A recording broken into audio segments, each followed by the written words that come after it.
Hey guys, Zane Hyde here from the Nexus Schoolhouse, bringing you another replay review, this time a low masters game, and I'm playing Bruiser Ragnaros on Alterac Pass. I really think Ragnaros is an underrated hero. He finds himself in a strange place of simultaneously being quite strong and receiving a couple minor buffs in the last patch, but also being, in my opinion, criminally underplayed. There used to be a couple of one-tricks on the NA server, Foxy Embodied and Shiggity come to mind, but nowadays you kind of struggle to see Ragnaros around, and I think it's really a shame because this hero is just so capable. Now, the downsides to Ragnaros are, firstly, he's quite squishy for a quote-unquote bruiser. He's really more of a melee assassin. His burst damage and his general damage output are fantastic no matter what build you end up going, but his ability to actually stay in the front of a fight and tank is pretty much non-existent, right? You've got that armor from the 13 if you get stunned, and only if you get stunned, and in every other situation he's very squishy. Now we're going to step up here to get a W onto the wave, and we are going to opt for the full Q build rag, so we are looking for last hits onto the wave whenever we can get them. My camera is just positioned on Russ here. I'm going to put that E onto my Ragnaros, try to get him a little bit of move speed. He's going to catch the Gul'dan. I'm going to follow up with an auto attack, a Q, and I'm going to close with the W. Great, we found ourselves a kill on that first wave. Going to put us up just a little bit in the EXP, worth about half a wave right there on that kill, and then we're going to roam up top, try to catch those 2 orbs of EXP before they time out. Yes, we're just barely able to get them. Fantastic. I tell my Rainer to go to the camp. I didn't realize he wasn't Executioner. Had he been Executioner, this call would have made a million times more sense, but he's not Executioner, so it's actually a bad call. I probably should have opted to go do the camp myself because I would have had better damage throughput than him. Gulpus is going to get a good pull onto me, drag me into the towers. I take 2 tower shots that remove about a third or half of my bar. I'm going to find a couple of cleaves off my Q, heal myself up. I know the Valeera is on the bot half of the map because I saw her about a minute ago, and I know she doesn't have time to rotate all the way up to gank me, so I'm a little bit safe right now. And kind of the story of this game is going to be I need to play smart around the possibility of being ganked by the Valeera, because at any point in time, if she does gank me, I'm probably just dead.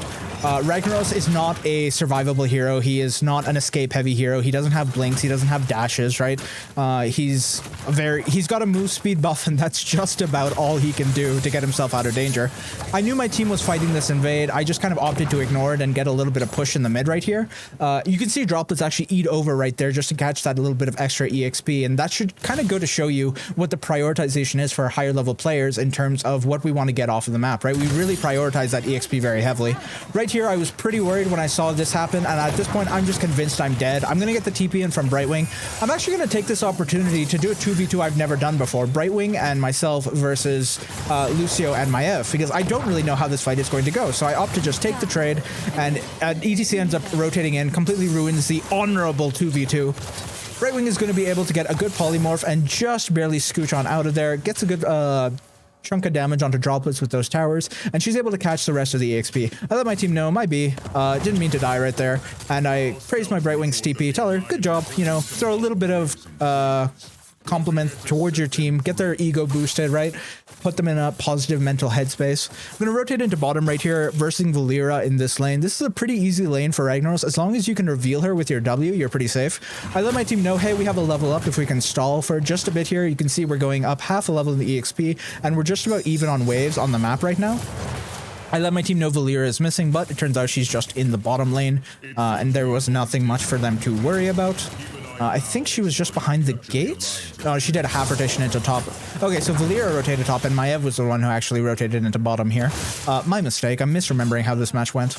One of the reasons I thought the Valeera rotated into bot was I actually found a really good pick on her in this slow field over here, I believe just a minute or so from now. My team is dying left, right, and center, and we're kind of falling behind on the objective, but that's okay because I still have the ability to soak, get us that EXP, and ensure that we're catching back up on talents and levels. We're able to find our level 7 talent here right there, and I'm going to get dove by the entire enemy team right here. I'm going to find a good cleave Q, reset, get that level 7 proc, get some healing in, start moving out, find another cleave Q, get another bit of damage, and I thought right there I'd be able to survive thanks to that Brightwing TP, but it was just a quarter of a second too ambitious by me to step back in. I really should have backed up, completely waited for the Brightwing to heal me, and then look to aggress. Russ is going to find a fantastic throw on the Gul'dan directly into the towers right here, and this is the absolute funniest fucking shit I have seen in a goddamn minute. The entire enemy team dives into our mid fort, and 3 of them kill themselves to towers. Folks, you can't make this shit up. I have no idea what possessed them to do that, but it was absolutely joyful to watch. That's going to put us ahead a full level to the enemy 7. We're up to 8. Good. Minute just past 420. We're finishing up this camp right here. My level 1 quest still isn't complete, which is really bad by me. That should definitely be done by now. Good Ragnaros players should have that done within 5 waves or so. 5 waves is kind of like the average cutoff. If you're very good, you get it done in 3.5. One minion wave has 7 minions, so, you know, 3.5 gives you 21 plus a couple, gets you up to 25. I don't know why I'm enunciating math on my stream. This isn't a stream, this is a recording. Wow, we're definitely in a great shape today, audience. All right, the enemy team's going to start rotating in, and we're going to do the exact same thing we did a couple of minutes ago. Start invading the siege camp. I'm going to put a speed on Lutano, try to get him in position to do some more damage, and then I'm going to start capping this camp. Now, on the right side, Valeera is going to dive and engage my Tracer. My Tracer is able to find a bomb, a Q, an auto, and a W onto Lucio, able to finish him off, and then pop the E to get back to safety, but she's going to get got on by the Gul'dan and actually finished off. Russ is just guarding me here, making sure that I don't get damaged, and I'm able to slip right on out. Now, I'm going to opt to take Lava Wave this game, and Lava Wave is going to give us a lot of control on Alterac in terms of A, being able to pick up waves that are hard to soak, and B, being able to push, get vision, and thanks to that vision, be able to find damage onto enemy heroes who we might not have otherwise seen. Right here, the Valeera goes on me pretty aggressively. I didn't know that she was in this lane until just then, so I didn't have the ability to skirmish with her.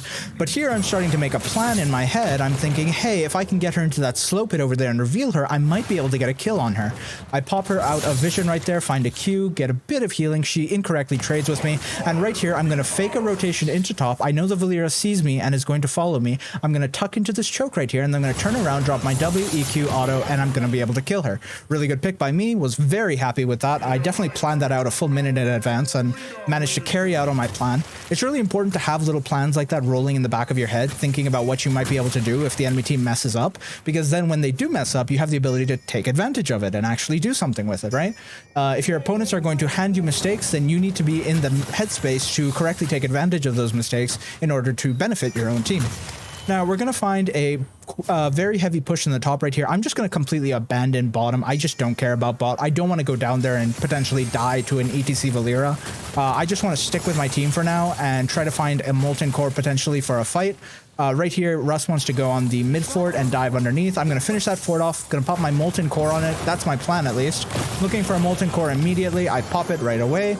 But the enemy team has scattered in every single direction, and I don't have the ability to damage buildings with Molten Form. I'm going to try to clear the minion wave that hasn't yet arrived, and then I try to get a little bit of vision on the enemy team. I do find a very good stun, but it is countered by the Lucio's high 5, and Russ is actually going to get got on, while I'm finally able to deal some damage with this Molten Core. The enemy team is pushed right up, Gul'dan is clearing up the top side, and we're just doing a little bit of siege here before we get out. Alright, the Gul'dans arrived, it's time for us to leave. I'm going to pop my E, and just a moment here, and I'm going to scooch right on out. I'm going to actually turn around at this point in time. I see the mosh pit, and it does get cancelled by Weary-Day. At this point, the fight is a gigantic cluster truck, so let's go back to basics. Russ has no HP. Right Wing has no HP. Lutano is full, Weary-Day is full, and I'm at half. In order to win this fight, I need to find a lot of cleaves, and I need to find them right now. So what I'm going to do is I'm going to cleave, run away, and cleave. And that's going to be my win condition for this fight. Right there, I'm going to pop an E on myself to try to make some space. I get a 4-man cleave that does a huge amount of damage right there. And then I get a second Q that just barely keeps me alive into the Valeera. I really wish I'd had my level 13 talent right there to keep me a little bit safer than I was. But Lutano ends up being able to clean it up, find a finish onto Jesus Impulse in just a moment on that ETC over there. I believe he did find the finish onto the Maiev, and we're able to go out with a positive trade 2-for-1 on the enemy side. Great. At this point in time, we just want to look to pick up our camp and finish our waves. Gul'dan has died 2 towers. I believe that was a polymorph that finished him off. Not quite sure. I have my lava wave up, so I'm going to opt to use it immediately. I'm going to chuck it in the bottom so that we can get that push going over there, get those waves right up to the towers and dealing damage, and get some soak from the incoming wave that is going to spawn at the 30-second mark. If I was a little bit smarter, I would have held that wave for about 5 or so seconds so that another minion wave would have spawned, and I would have been able to take that out at the core. Now, Russ is going to do the patented invade the enemy siege camp for the 3rd time this game. We're going to head right on over and try to help him. He's going to throw the ETC off the point. At this point in time, remember, just simplify your game, go back to basics. What do I want? Cleaves. When do I want them? Now. Run at the enemy team, find cleaves. That's all we need to do here. We get our first Q off. It does end up missing droplets thanks to his jump. We find another auto attack, finishing off the ETC, and we're going to get a little bit of damage into Gul'dan, able to finish him off before, nope, not quite before he's able to finish off our Raynor. Good trades by us. We managed to go 5 for 2. That's always an up trade, and now we're firmly in the driver's seat of this game. At this point in time, it is not possible for us to lose the game unless we make a series of large mistakes. So I'm going to fast forward, and we're going to start talking about how you can get to this position yourself and how to make sure you stay in the driver's seat once you get to this position. So the first thing to recognize is, where are the opponent's power spikes? Where are the points where the enemy team is very, very strong? Where are the points where the enemy team is uniquely strong, right? Obviously, level 10 is a big one, but for the enemy team composition that we're looking at, another consideration can be given to the level 13-16 spike. Valeera comes into quite a bit of damage, right? Maiev comes into her armor, becomes quite a bit tankier. Right here, we're going to scout out this boss. I'm going to be able to get right out of this mosh thanks to a stun from Russ. Just going to mosey right on out, and I'm going to go pop my Molten Core and start dealing some damage. Going to take my tap right there. And then I'm going to start chunking the enemy team. They're still on this boss, and unfortunately my team completely disengaged, but we are going to be able to find a fair bit of damage. I pop my Lava Wave in the top lane because nobody's anywhere near there, and I want to catch that soak. And then we're just going to town with as much damage as we can get in there. Obviously, this is on the very extreme edge of my range, so it's kind of hard for us to follow up. And this is kind of where the enemy team starts to turn the game just a little bit here. They managed to find 2 free kills onto us, basically for nothing. And that makes it just a little bit difficult for us to defend this. Garrosh has died. I'm actually very surprised Lutana survived that. I thought he was going to die there for sure. We managed to find a little bit of defense here. Our top push is going fantastically. Middle is pushing with an objective. And despite the fact that we just lost a boss and lost a fight, we're actually going up on everywhere on the map. And this really just shows you what macro can do as long as you get your foot on the gas pedal and just keep pushing it down. And we're going to clear out these waves, and we're going to go start stalling the objective out. We're able to find a little bit of free push in the bottom lane. We'll take it. Anything we can get, we'll take. I speed my Raynor on out of there, and we start rotating into the objective. I throw a W down, try to keep that Valeera revealed, and I'm going to start walking into mid, and I want to clear out this wave. I still have 50 seconds on my Molten Core, so I want to take a little bit of time here to just actually get my cooldowns up before I fight, but the enemy team's actually going to opt to go on me quite aggressively, so I'm just going to look to take what damage I can and trade onto their backline. Really good. We were able to find a throw on Valeera and get some kills on her. Fantastic. And I'm just going to finish off this camp right in the mid and then rotate on out. I'm going to play very greedy here, and I'm going to actually opt to go top and take that wave for the EXP. Even though we're up right now, I really want to get that 20 spike where I get the upgrade to my Molten Core and become much more powerful. I'm going to try to finish off this fight for my team right here. I'm going to walk in, throw a Q, auto attack, finish that target off. Droplets, I believe, gets finished right here. Yes, he does manage to find the finish on Raynor in exchange, but we get the objective. All of our waves are pushed, and we're going to get some fantastic siege pressure going on here. Again, we're pretty much firmly in the driver's seat. As long as we don't int or chimp far too much, we should be winning this game pretty smoothly from here. And it's a pretty fantastic game, if I do say so myself. We found a lot of soak, a lot of control over the map. We had some good fights, and we're able to find one very good Molten Core towards the later end of the game after I pick up my level 20 talent, which will appear right here. Again, I do really think that heroic difficulty is the only 20 you opt for on Reg. It is just so powerful. It deals so much damage, absolutely chunks the opponent. We're going to go back to my vision perspective here, and you can see my team is just taking the camp, and I'm just catching vision, just making sure the enemy team isn't going to rotate in on us. We can see the entire enemy team is collapsing in the mid. I'm just going to quickly clear this out and then rotate over to my team. This is a very scary moment for me because it's very easy for the enemy team to find me and kill me, but I do see Maiev at the top side right now, and I'm assuming the rest of the team rotated, and yep, they did. I'm going to push out this mid wave very quickly, and then I'm going to rotate over to my team just a little bit late. I'm going to catch this mid keep here. I'm going to use this to proc my Molten Core, and now I'm going to absolutely chunk damage. We're at 37k right now. Let's see how far we get after the end of this fight. We start pumping into the Gul'dan, get a W, get an E, get a 3-man E right there. Fantastic damage. Able to just drop the W and push them back. We're not quite able to get the core locked down here. It is a little bit too difficult for us to finish quite that much. And at the end of that Molten Core, we've gone up a full 10k damage, which is pretty nice. It's really good for a melee bruiser like Ragnaros, although I was really a ranged hero there. And we pop out of the Molten Core form, and we have nothing left to do here. It's just time for us to leave. We're not going to be able to finish that core. At least I don't think so. So I'm just going to make a legal U-turn and exit the stage. I accidentally int here I rotated back to try to save the Rainer. I didn't think the enemy team would be able to catch up to me. They did. Unfortunate. I end up getting cleaned up as well. And now we're 20 to 21, but all our waves are pushed. We've got every control of the map. We still have the ability to take our camp. The enemy team's going to opt for the bottom boss. It's not going to get that much push. And for the most part, we're okay here. Unlike other maps on Alterac, you can't just straight away end the game if you do get that one wipe, because you still have to consider how much armor the keeps are giving the core, right? Right now, our core is sitting at 60 armor, so it effectively has over 50k HP, and that is a lot of HP for the enemy team to get through. Obviously, they have to knock over at least one keep, but that still leaves them with about 40k worth of HP to chew through. I'm going to pop my Molten Core right here and start pumping damage into the enemy team. Reduce Lucio right down to half right there. Find some good damage. That's going to be the end of his healing. Going to throw another W onto ETC. Do a little chunk of damage. Find an E. And it's pretty straightforward how you play Rag in this position, right? You're just pumping damage as fast as you can. Look at me. I am the gingerbread man. We're up to 55k and max numbers. We've got top EXP, top siege, and top hero damage. Fantastic.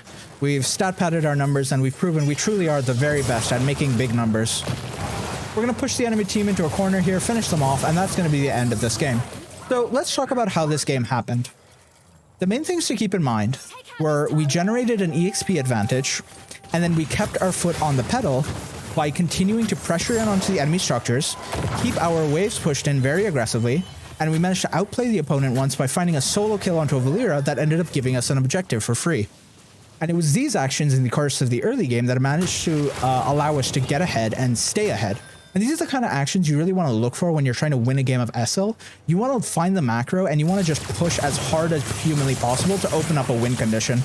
At this point in time, the game's pretty much over, and that's where I'm going to call it. Thank you very much for watching, folks. If you enjoyed this video, please do leave us a comment. Let us know what you'd like to see in the future.